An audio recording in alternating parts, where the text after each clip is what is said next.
Hello, everyone. Thanks for tuning in. You're watching Sunday Talks with Kelly and Lisa. I am the Kelly portion of that. Hi, I'm Lisa. Yeah, Lisa. Um, we're talking today. It's been a weird morning. You'll have to bear with us. Um, we're talking about caregiving in Yes. whatever that looks like for you.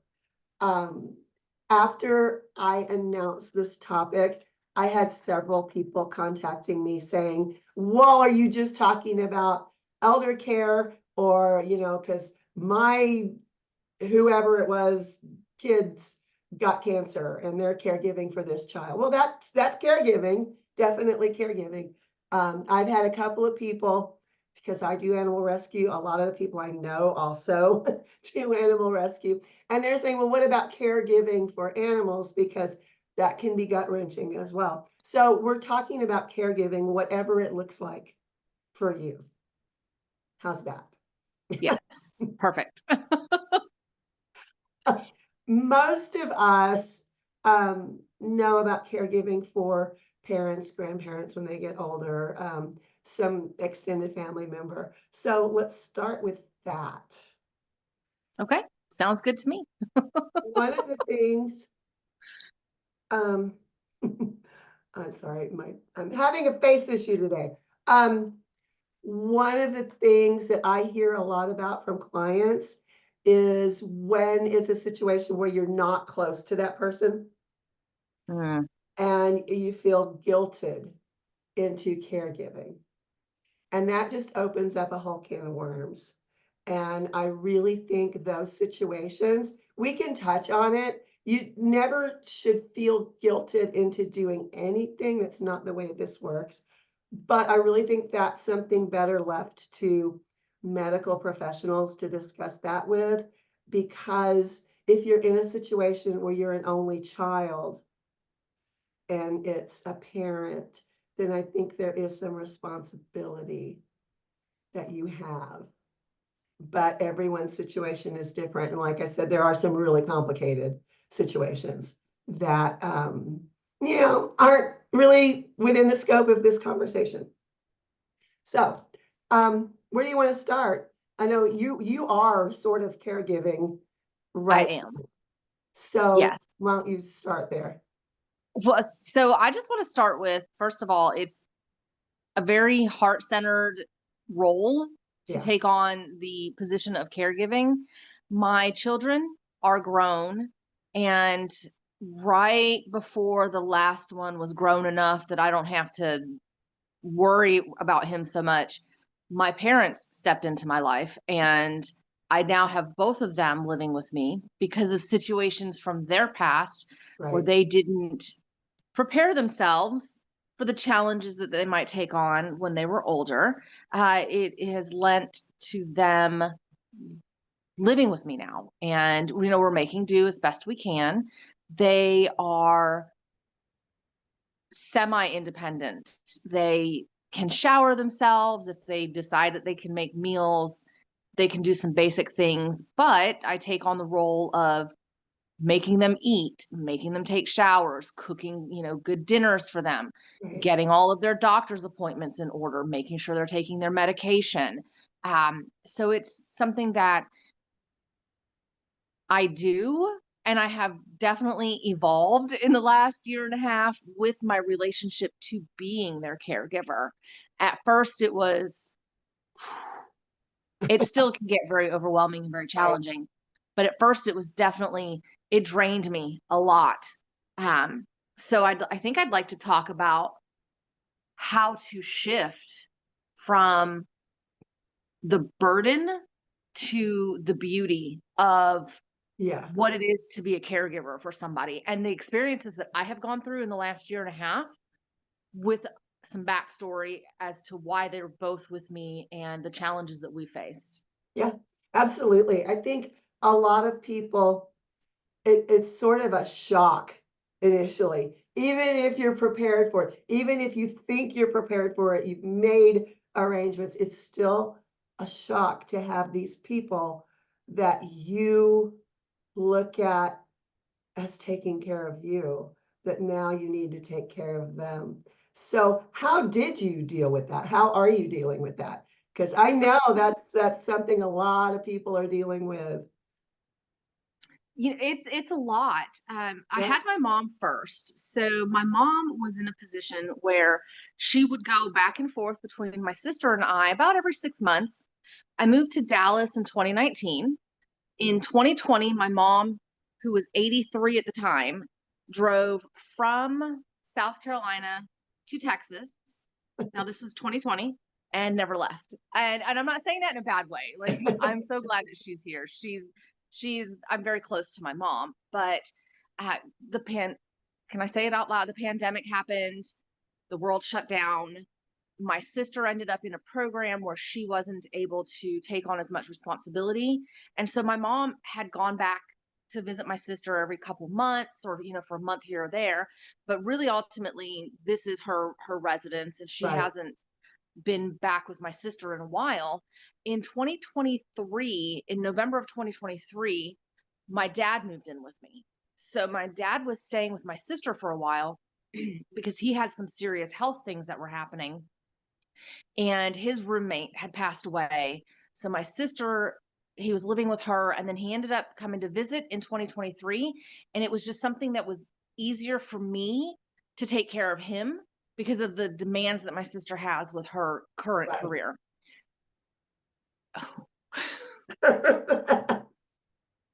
I was not very close to my dad. It had been years since I had seen my dad. I mean, we went years in between seeing each other. Right, right, The last time I saw him, I want to say was 2021, excuse me, or 2022. So it had been several years. And then now this man is living with me. Everything was, it was upheaval. Where am I going right. to put them? Have to get a new bed. Where are we going to do this? How are we going to do that? And it was just something that it was very challenging. There are still days where I'm like, I can't do this anymore. I'm so drained. But it's healed me. It's healed a lot of that childhood stuff. Right, My dad and I have conversations now, things that I would never have imagined telling him. I can say out loud. I'm not afraid to say that anymore.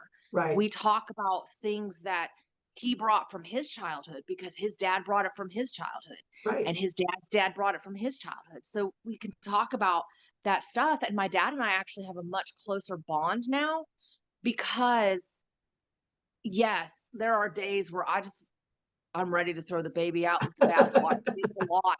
It's a lot. But then I say, this is how it is. This is the next phase.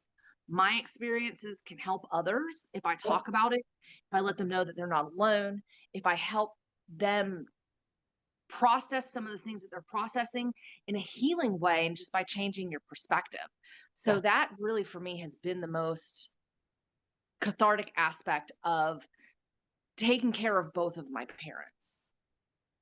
The thing that I think people lose sight of is, whatever you focus on is what you're going to see. And if you focus on the love, focus on your heart center, focus on what a privilege it is for you to still have your parents. Um, then I think it may not be any easier, but at least it's easier to handle, I think. Yeah, Um, we don't all get that opportunity. right. One thing that I tell young people who are, when they complain about their parents, I have a client right now who has just started a caregiving situation with her mother, and they've never been close and they've never gotten Mm. along. And the healing aspect is really important to focus on. There's so much that you can heal just by being willing to talk about it. You have to be willing to have those hard conversations. But what I told her yesterday is I have them tell you all their stories, write them down, all those stories, because my grandmother died in 93. And every once in a while, I still think, I wish I'd asked her about that, because you hear little tales through the decades. And some of them, at least in my family, are quite colorful, and you never know, is that really really happened? But write those stories down. They will matter to you long after they're gone. They will really matter to you. Um, Things like family recipes. If there is something that you had when you were a kid, every Christmas or every birthday or every whatever it was, write those things down too, because we've lost a lot of our history. And I think it's just because people are so focused on, me, mine, mine, mine. Now, what are you Yeah, going to do for me? And we need to get out of that a little bit. And having a parent, grandparent, whatever it is with you is just such a valuable experience. It's just really something that you don't learn from any other person. You know, right. it's a situation that's deeply, deeply personal, and don't focus on the negative pieces of that. Um, I think on one of our old shows, I told this story about my grandmother had birds, and they talked, and they were her conversation. And you could tell what she was thinking by listening to her birds. And she had a parakeet, and you could tell when she was angry with my aunt, because that bird would go, "Ah, I don't like you," and just scream these long, about how angry she was and how what an idiot my aunt was, and um, and those are the stories that my mom and I, my daughter and I, laugh at now, because it was so funny. And those things, my grandmother was a funny person anyway, but um, some of those things that seem like such a little thing at the time are really, really big memories later. So I'm glad that you were able to do that. One thing that's helped me with it as well is their lifestyle has changed. Now all of a sudden they're thrown into their daughter's home Right, because while they're semi-independent, like I said, and they used to be social, go out with friends, and have their own things that they like to do. My dad can't drive anymore, so guess what he can't do? He can't go and be social unless I do that for him. My mom is not around the friends that she had for years. I mean, years. yeah, So their lifestyle changed as well. It wasn't just mine. right, There might have been some guilt behind why I did have them move in with me and why I do keep them. And I'm grateful for the opportunity because, like I said, I've healed so many things. It has been just, I would do it again just because of that. But, I also have to think their lifestyle changed. And when my dad asks me, can we go and get some oysters? I have to remember I get to leave the house. I get to go and socialize. I can do these things that they can't. So right. that also helped me with certain when I get frustrated with like, we can't go get oysters today. Pulling that back into perspective of I can't imagine what it's like for them Yeah, having their entire lifestyle ripped out from under them. So that's been helpful as well. Another thing that I'm learning with them being here is how I don't want to be when I get older and how I am going to shape my life for the rest of it so that there are things that I don't put on my own children when right. I get older as well. So whether it's health or finances or, where I live, will there be an opportunity to have a good 55 and up type of place or, a semi independent type of retirement facility so that my children don't have the burden of having to come and check on me every day because I live in a house that I don't need anymore, things along those lines. So there's a lot of learning, not only just in the healing that I'm doing, but in like the preparation for what I'm going to do for when I'm older as well. Yeah, and that's a really important thing also. Yeah. Um, you know, a lot of our parents, grandparents, grew up in a time where extended family was sort of all there together. Yeah. We had multiple generations in a house, so it was easier to kind of take care of everybody, and everyone took care of each other. We don't have that anymore. Right. And I Right. think that's a real important takeaway is we do need to do more planning than previous generations did. Um, it just when my grandmother got to the point where she knew they were talking about putting her in some sort of an assisted living center, she called everyone and said, "I'm dying now. I'm checking out. I'm done. I'm finished." And she did. And it was like, maybe a week later, but she was like, "Yeah, I'm ready." And that was her planning, okay, I'm not going to do that. It just is so important to look at the opportunities for healing, the opportunities for planning. A lot of times, previous generations really didn't have the option to plan things as much as they would have wanted to. Even if they had thought about it, there was too much going on with life, and they just didn't. Um, I think that was sort of a bridge generation, parents, grandparents, between families took care of each other, and we Right. are all doing our own thing. Um, there is a family that suffered a huge loss yesterday, and we were talking about it before the show. And I was talking with one of them with I don't know who all the people are. I was not familiar with this family previous to their loss. So the one person that I was talking to yesterday was sort of, we don't know what to do because there is a surviving spouse. Mhm. The two people together were an entire functioning person, Right.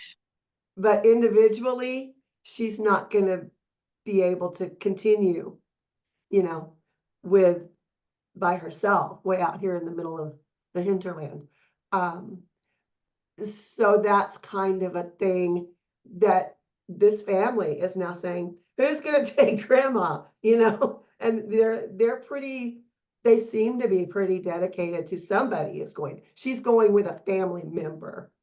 um, but that's a huge decision. That's a Yeah. huge decision. And without warning, it's like yesterday everything was fine, today things are not fine. So I think a lot of that um, is kind of hard to deal with. It's really tough to deal with. So I think carving some time out to yourself is really important. I was going to mention that in the next go around of this particular show is another thing I do. I make sure that I have my time, Yeah, whether it's a walk, a long hot bath, getting out and just going. Don't just go to the grocery store. Like that's not your time, right? If you're going to do things for other people, unless it's something that you really like. I mean, I don't mind going to the grocery store, but I do things for myself. I make sure that I take the time for myself to recharge because you can't fill from an empty cup. And if you feel that the situation is draining you and depleting you, that's what you're going to continually experience is drainage and depletion. yep, So I make sure that I take that time for myself. right. Yeah, and that is really important. For some reason, I know an awful lot of nurses right now, but that is one of the things that each and every one of them has said individually is if you are a caregiver, even if you're a nurse and it's your profession, you do have to take that time for yourself. The little simple things are so important, and that it doesn't mean, it doesn't matter what you're taking care of, who you're taking care Right. of. You have to have some time for yourself. People tell me all the time, I can't meditate. You don't, walking is a meditation. You know, Yes. anything that you do that's sort of a reset, that gets you out of the thick of what you're dealing with, that any of that can be a meditation. So it's really important to do that. Um, before you lash out, because that kind of tends to happen. We get into a situation where we've given, we've given, we've given, we've overgiven, and all of a sudden, boom. Um, prior business I had, they used to say Mount St. Kelly's was about to erupt, everybody back up, because I would just, you just go and you go and you go and you do and you do and you do, and all of a sudden you've realized I can't do this anymore. Yeah. Excuse me. Mm. So what else is important for people to keep in mind?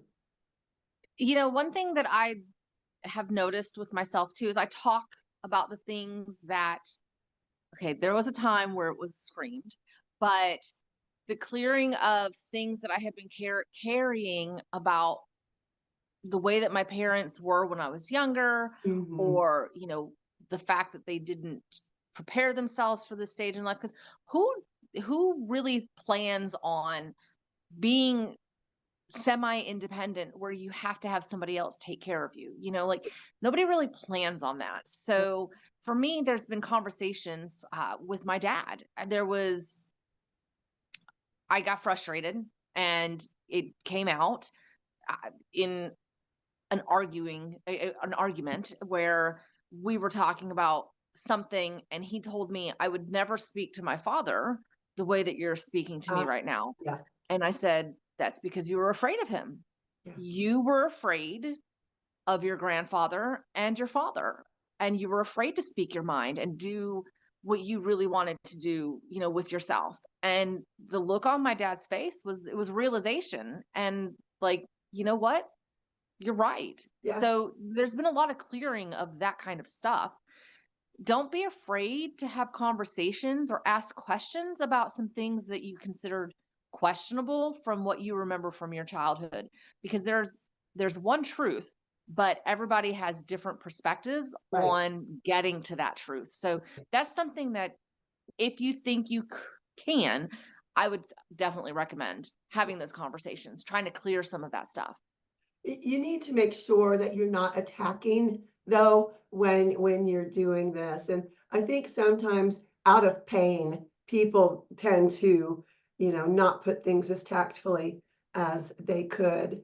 One, I know of a situation where an adult son um, walked up to his father and said, "What were you thinking when you did, what?" And I'm like, and he says, "What?" And it went really poorly because Yeah. we got into a fight. And I'm like, "Well, gee, I wonder why."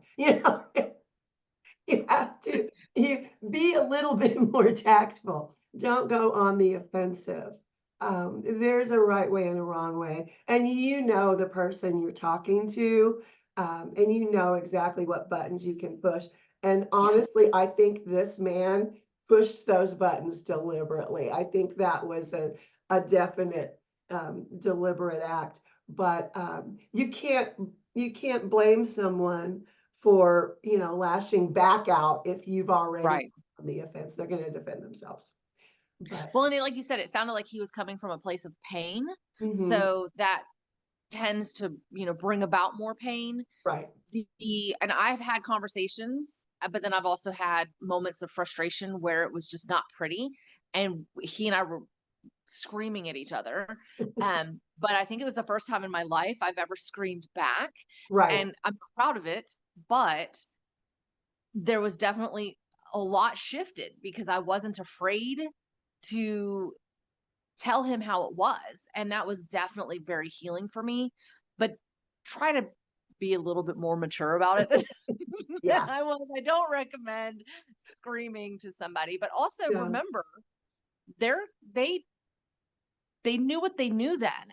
They Right. came from their own knowing. They did the best they could with what they Right. had. And yeah, it could have been shitty. It could have been, really just not nice, but that's who they were and what they knew at the time. And I'm not saying that you have to excuse it, but if you think of it in that perspective, it definitely helps to open up a lot of things, and you can heal a lot within yourself Yeah. and cut some generational, baggage that you're going to, give to your kids, who are going to give to their kids, who are going to give to their kids. So there's a lot that can be done if you change your perspective and your thought process around it. Yeah, yeah. Yeah, you need to go into a conversation deciding what you want from that conversation. Do you just need to express your opinion? Do you want to understand what is really going on? It's really important to have that clarification Yeah. before you start talking. Um, there are so many people that just talk to talk and Right. just want to hear themselves. They want to vent at somebody, and that's a different thing than communicating with a parent or a grandparent or somebody that you are taking care of or facilitating, their Yeah. lifestyle. Um, the only way that's really going to work out is if you have that open communication. It can't always be, accusing and venting. Right. You have to have some give and take there. Um, things that people miss. I know. Well, and don't expect that it's going to fix in the first Right. conversation, because you also have to remember the person that you're speaking to might not be as open, and it might take multiple conversations to, here goes that onion thing again, peel back the layers Yep. Yeah. to, get to the source or whatnot. So don't expect a one and done. It is a journey to get to that point. So Well, it really is. And consider who you're talking to. If you have, like in your father's situation, he was afraid of his father. If you yeah, have that kind of a person who maybe wasn't given a lot of respect as a child from parents, they're going to feel more attacked, even if you're bending over backwards trying not to make it seem that way. So you have to right. consider who you're talking to. Um, One of the things that my grandmother had, like, I don't know, 47 sisters and a brother. It, it was a lot of kids, but I don't remember, 13, 15, something like that. And we used to do family reunions, and there was an older sister, and that was the meanest woman. All the kids were terrified of this woman. And it wasn't until I was an adult and I was listening to a conversation between her and my grandmother, who in my mind is still a saint, what she went through, and to keep the calm, even, loving persona that she kept it with. I don't know how she did it, but and then I got to listen to this older woman. It was her oldest sister. Um, her childhood and the way she viewed things and her experiences being the oldest was so different than my grandmother being, 10 children later. Right. And that always struck me as, you just never know. Sometimes people will have this really hard exterior, and it ended up, she was a lovely woman. It was just her pain was, she was so standoffish, and everyone was afraid to approach her. And once I finally spoke to her, 30 years later, I missed out on a wonderful, well, it could have been a great relationship because I didn't give her the benefit of the doubt. You never know what someone else has gone through. You never know what makes that person come across in that way. Uh, Right. and that was a really huge lesson for me personally, was because I had totally, oh, this was a crazy, mean woman. Just don't. And she really wasn't at all. So sometimes we view our parents that way. Right. Sometimes Yep. we view our relatives, our own caregivers as children. Sometimes we think they're mean, they're just hateful, and you just never know what someone else has gone through. So that would be my thing for people to keep in mind, is you don't really know what that person's life was like. Right. So, but journal, write down things every day. I have boxes and boxes of journals from every day that I spoke with my grandmother. I Aw. had what we talked about, I have what she was watching on TV when I called and interrupted her. I don't that she used to watch soap operas. One day I'm gonna have to Google because I would write down, she was saying, oh, this person is pregnant and she's a prostitute and they don't know and I was reading that the other day and I'm going, what show was that? All of them. But when she died, my mom gave me boxes and boxes and boxes of her journals, of my grandmother's journals, because that's where I get writing from. My grandmother was a writer. And I've matched them up now. I've gone back by dates and matched up mine and hers. And it's really funny what her perspective was, with mine. And I remember some of these conversations and I know what I wrote and I know what she was talking about. And to read hers, it's similar. You can tell we're talking about the same thing, but it's not exact. And her little comments about what I must think of her watching these shows and that kind of stuff is really great. But do that for yourself. Write down those things because what you're doing right now is you're making memories. And at some point, your grandkids, your great grandkids can go back and reread this, and then they get to know who your parents were, who you were. None of us are permanent fixtures here. Right.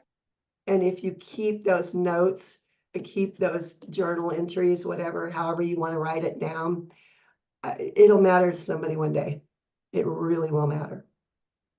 So that's my 2 cents. Definitely writing can help. It's cathartic. Speak to somebody. They don't have to be a professional. If you have that one person that you can vent to, and just talk it out. I'm a talker outer. I like to talk it out. But when I'm done, I'm done. Right, I can right, talk it out and then it's gone. I can release it. It might take, a couple of weeks to do that, but that's my process. right. Definitely take that time for yourself. Find that one thing that drives you that you love to do, crafting, exercise, take a bath, whatever. Find time every week to carve out a little time for yourself. And if you can do that every day, it's even better. Yeah. Yeah. And I would have one caveat with talking to someone, make sure it's not a bird that knows how to talk. Although that could be fun. Yeah. For years after it was very entertaining. I love it. That's hilarious. Yeah, find that network, have that support system, and just you're doing heart-centered work. It is challenging. It's a lot. Um, but it can be beautiful at the same time. So there it is is beautiful at the same time. Like, there is a lot of beauty in pain, and death can be very beautiful itself. So, look at that. Look at the beauty. Look for the beauty. But one thing that you just said, and I was going to mention, there are groups on social media yes. for caregivers. Join those. Mhm, mhm. Really, those can be very, very valuable. If you have people around you that you can vent to, that's great too. Sometimes it isn't possible for you to go out, but it's perfectly fine for you to invite someone else in and just give Yes. yourself, have somebody over for coffee or whatever, just to give yourself that little bit of time. So And remember, they're human too. yes, If yeah, they're little people, they're human too. yeah, They're trying to navigate their own challenges. If they're older, they're human too. And it's just finding that balance. And it can be it can be. And it can be the most rewarding thing you ever do. The last time I had with my grandmother, I can still think about that. And that was one of the things in my family. It's become, what would Nanny do? If she were doing this, right, what would she do? Uh, So don't underestimate your importance and your parents' importance. And whoever's importance to future generations, because it does pass down. So, do you have anything else for today? I think we've got it then. Thanks so much, guys, for watching. I hope it's been helpful in some way. It is a very heart-centered thing that you're doing. So don't take it lightly. You know, really allow yourself to feel what you're feeling. It is important. And we'll see you next time. Bye.